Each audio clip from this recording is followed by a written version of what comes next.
இந்த மாதிரி மந்திரவாதிகள் ஃபிரௌனுக்கு முன்னால வந்து நிற்கிறாங்க. என்ன எதிர்பார்ப்புனா, மூசா அலைஹிஸ்ஸலாம் அவர்கள் ஃபிரௌனுடைய சாரார் யாரும் வந்துருவாங்க அப்படின்னு நினைக்கிறாங்க. ஆனால் அல்லாஹ் தஆலா பக்கவாட்டில் பிச்சு கொண்டு மந்திரவாதிகளை கொண்டு வர்றான். அந்த மந்திரவாதிகள் இந்த சத்திய கொள்கையை ஏற்றுக்கொள்கின்றார்கள். ஃபிரௌன் நான் தண்டிப்பேன் அப்படிங்கிறான், மார்கால் மார்கை வாங்குவேங்கிறான், உன்னை பேரித்தவனத்தில் கழு ஏற்றுவேன் என்று சொல்கின்றான்.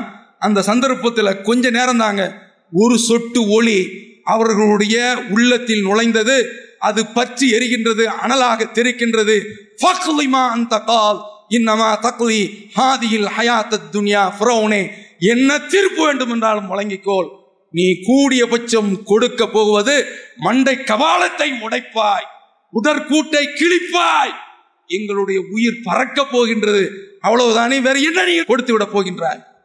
என்ன மாதிரியான ஒரு கொஞ்ச நேரத்தில் அந்த தௌஹீத் என்கிற அந்த ஒளி பாஞ்சதும் அப்படியே சாஞ்சிட்டாங்க, முடிஞ்சு.